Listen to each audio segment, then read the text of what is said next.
Halo semua, jumpa kembali pada materi pembelajaran. Kali ini materi sosiologi yang akan disampaikan merupakan rancangan penelitian sosial.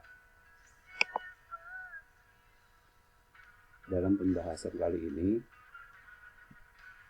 yang akan kita bahas merupakan rancangan penelitian sosial yang bertujuan untuk pertama mendeskripsikan proses berpikir dan penelitian, menyusun rancangan penelitian sosial budaya, menentukan topik atau masalah sosial dan budaya sebagai fokus penelitian, menentukan pendekatan penelitian, memilih subjek penelitian sebagai sumber data dan informasi, mengumpulkan data yang sesuai dengan masalah atau fokus penelitian.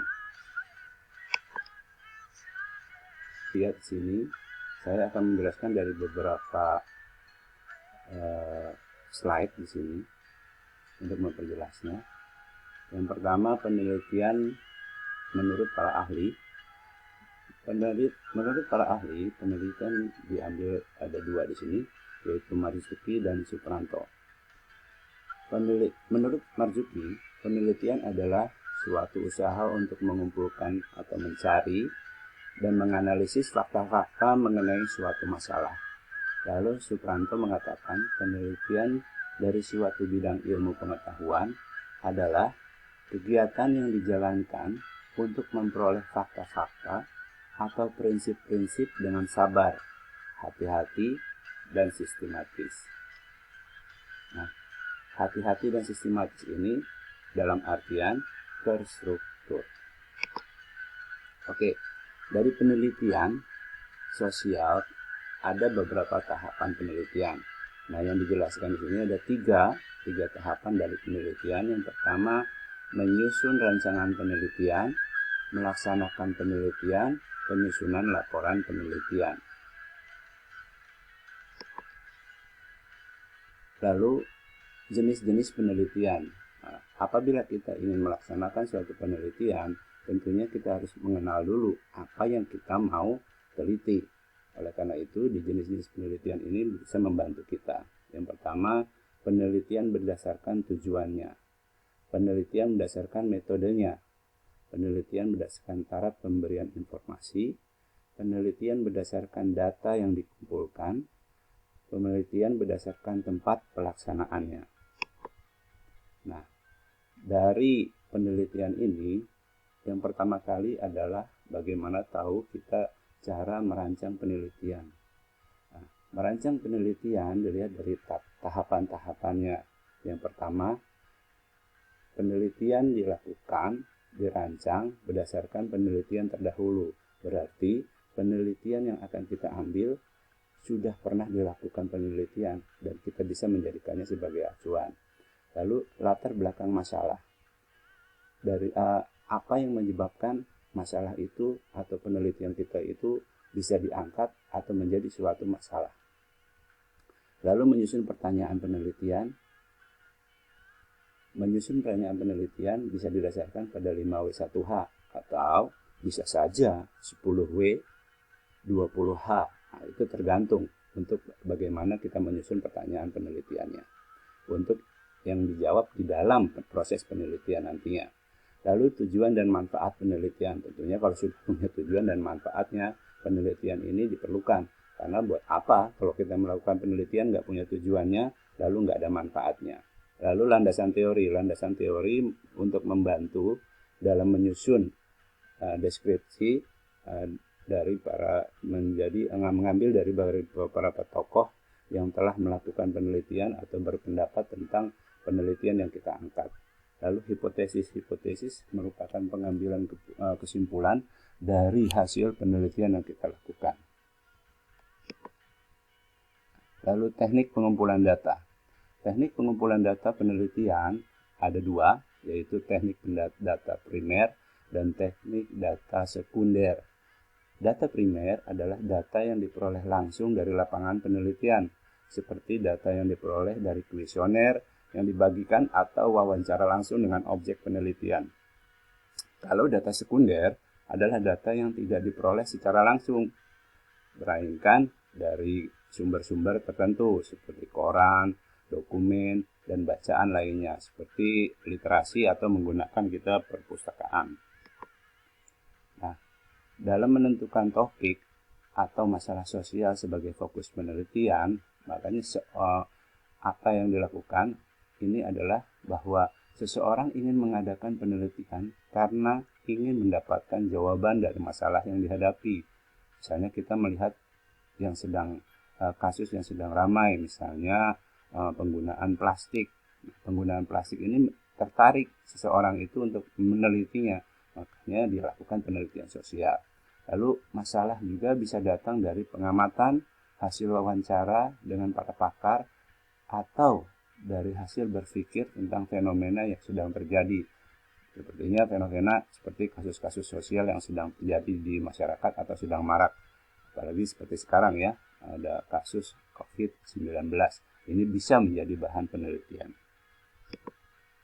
Nah, pendekatan penelitian dapat dilakukan melalui dua cara, yaitu secara kuantitatif dan kualitatif. Penelitian kuantitatif dan kualitatif ada perbedaannya. Contohnya, untuk data, kalau kuantitatif datanya numerik, kalau kualitatif datanya naratif. Lalu kuantitatif mengutamakan objektivitas, kalau kualitatif mementingkan subjektivitas. Kalau kuantitatif diawali dengan hipotesis, kalau kualitatif tidak memerlukan hipotesis. Kuantitatif subjek penelitian disebut responden, kalau kualitatif subjek penelitian disebut informan. Kualitatif peneliti bukan sebagai instrumen, tapi kalau kualitatif peneliti sebagai instrumen. Kuantitatif instrumen disebut kuesioner, kalau kualitatif instrumen disebut panduan wawancara. Nah, dalam memilih subjek penelitian sebagai sumber data dan informasi, ada beberapa teknik yang diambil atau cara, yaitu undian acak atau random. Nah, langkah-langkahnya seperti yang kalian bisa lihat dan dibaca ya. Nah, ada 4 langkahnya. Pertama, kedua, ketiga, dan keempat. Jadi baca deh baik-baik. Kalau random ini mengambil secara acak responden yang akan menjadi sumber kita dari jumlah populasi atau jumlah responden seluruhnya. Ya, ingat, misalnya 500, kita hanya mengambil 10%-nya. Kalau tekniknya kalian bisa cari. Lalu yang kedua, ordinal, secara urutan. Sama seperti acak, tetapi kalau urutan di sini kita mengambil sampelnya diurutkan dari nomor terkecil sampai nomor terbesar kalau yang tadi, atau kita mengambil 50 contoh dari 500 populasi, tapi diurutkan dari responden-responden yang paling pertama sehingga yang paling besar. Nomor urutnya tentunya ya. Oke ya, dipahami, dibaca layarnya biar paham.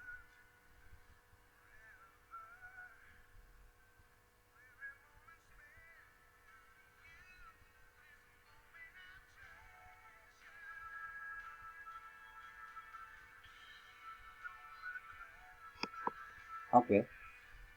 Lalu pengumpulan data. Proses ini harus kita pahami bahwa pengumpulan data perlu kita lihat syarat-syarat data itu.